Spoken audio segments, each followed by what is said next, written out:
Kali ini kita akan membahaskan 4 isu yang saling berkaitan tentang kes FIFA, FAM dan 7 pemain warisan pertama. Peter Ceklamovski berkata, tanpa Tunku Ismail, bola sepak Malaysia dah lama mati. Benarkah kenyataan ini? Apakah rahsia di sebalik kejayaan pasukan yang jarang disentuh? Kedua, di tengah kontroversi timbul persoalan lain. Kenapa Yusof Mahadi enggan mengulas komen Ceklamovski? Adakah ia strategi? Atau ada perkara tersembunyi yang cuba disorok dari mata media? Ketiga, walaupun sekarang 7 pemain warisan digantung, mereka tetap rakyat Malaysia. Tetapi, apakah pengiktirafan ini mampu menenangkan panas kontroversi yang melanda arena bola sepak negara? Keempat, akhirnya, di tengah tekanan FIFA, apakah 3 bukti FIM ini mampu membebaskan mereka dari tuduhan FIFA? Adakah bukti itu cukup untuk menegakkan kelayakan pemain? Atau akan ada lagi kejutan yang menggoncang dunia bola sepak Malaysia?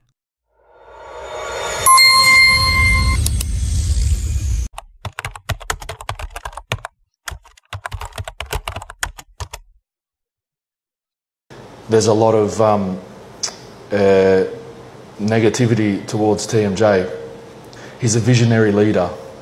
TMJ, Malaysian football would be finished a long time ago.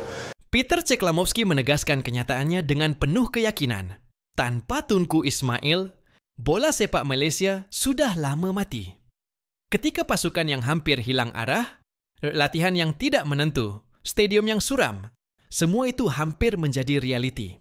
Hanya tindakan berani Tunku Ismail yang menyelamatkan bola sepak negara. Ceklamovski menjelaskan bahawa segala kemudahan dan sokongan yang diterima pasukan adalah hasil pengaruh Tunku Ismail. Penerbangan sewa khas, latihan bertaraf profesional, dan penanaman rumput Zeon Zoysia di Bukit Jalil. Semua itu bukan sekadar simbol, tetapi bukti nyata kepimpinan yang mampu mengubah nasib pasukan. Kemenangan 3-0 menentang Laos adalah bukti nyata. Tetapi di sebalik kegembiraan itu, bayangan kontroversi FAM dan FIFA tetap membara, menambah tekanan kepada jurulatih dan pemain.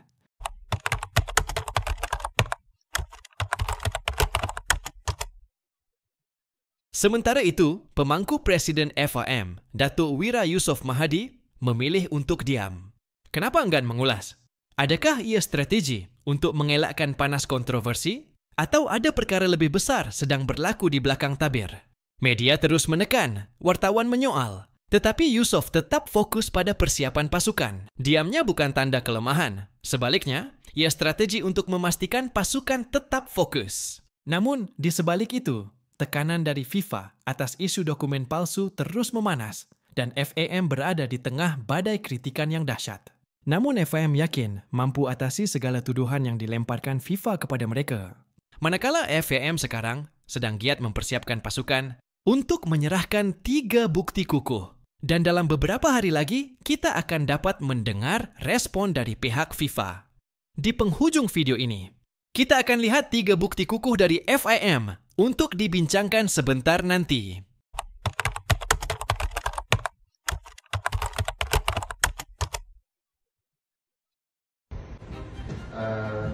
Tanya kepada semua player yang bermain, tak lupa juga kepada 7 player yang kena section. Mereka tetap player dan rakyat Malaysia, dan kita mendoakan. Terima kasih kepada penyokong. Tak lupa juga kepada penyokong terbesar Tunku Ismail, TMJ. 7 pemain warisan yang digantung oleh FIFA tetap dianggap sebahagian daripada keluarga bola sepak Malaysia. Arif Aiman Hanapi menegaskan, mereka tetap rakyat Malaysia.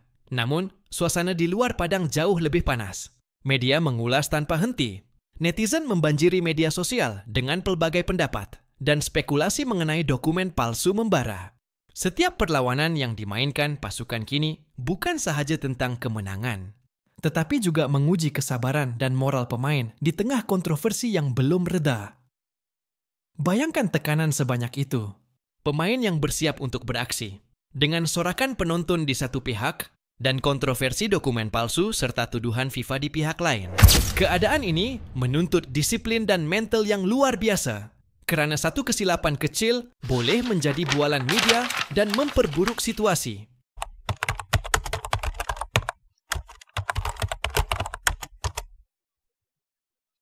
Di bilik mesyuarat, ketegangan memuncak. Setiap dokumen diperiksa, setiap bukti dianalisis dengan teliti. FIFA mempertikaikan kelayakan 7 pemain warisan dan dakwaan pemalsuan dokumen menjadi isu hangat. FAM bersiap dengan 3 bukti utama. Pertama, nama dalam dokumen mungkin kebetulan. FIFA menuding jari, tetapi FAM menekankan bahawa nama yang sama tidak semestinya milik individu yang sama. Kedua, dokumen mungkin palsu. Tuduhan ini berat dan memerlukan bukti kukuh untuk menegakkan kebenaran. Setiap dokumen yang diperiksa oleh FAM diperiksa sehingga ke detail paling halus. 3. Rekod dan sumber mungkin tidak tepat atau tidak rasmi. FIFA sendiri tidak mendedahkan dari mana dokumen diperoleh, menambahkan lagi ketegangan dan rasa tidak pasti di kalangan pegawai FAM. Bayangkan suasana di bilik mesyuarat. Pegawai FAM berserabut dengan dokumen, telepon berdering tanpa henti, media menunggu di luar, dan tekanan dari FIFA seperti bayangan yang tidak hilang.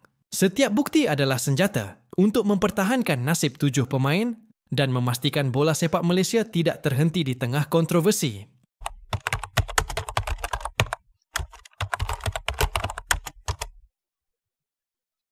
Di luar bilik mesyuarat, wartawan menunggu setiap detik perkembangan. Netizen membanjiri Twitter dan Instagram dengan spekulasi. Setiap berita baharu tentang dokumen palsu menjadi tajuk utama. Dalam keadaan ini, jurulatih dan pemain terpaksa mengimbangi fokus antara padang dan kontroversi luar. Tekanan mental begitu tinggi sehingga setiap latihan di stadium kini turut dibaluti ketegangan. Bayangkan Arif Aiman dan rakan sepasukannya mempersiapkan diri, tetapi di kepala mereka masih terngiang isu FIFA dan media. Setiap perlawanan kini bukan sekadar tentang kemenangan, tetapi tentang membuktikan kredibiliti, kesetiaan, dan keberanian di tengah badai kontroversi.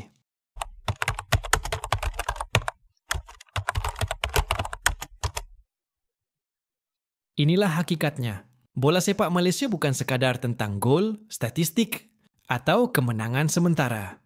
Ia adalah tentang kepimpinan yang berani, jurulatih yang tidak gentar bersuara, dan pemain yang tetap setia walau diuji badai. Setiap tindakan Tunku Ismail, setiap strategi Cek Lamovski, setiap pengorbanan pemain, dan setiap bukti yang dikemukakan FAM, semuanya menyatu dalam satu tujuan, menjamin bola sepak Malaysia terus hidup, terus berkembang, dan terus dihormati di mata dunia. Malam ini, kita menyaksikan bukan sahaja kemenangan 3-0, tetapi keberanian, ketekunan, dan semangat yang tidak pernah padam.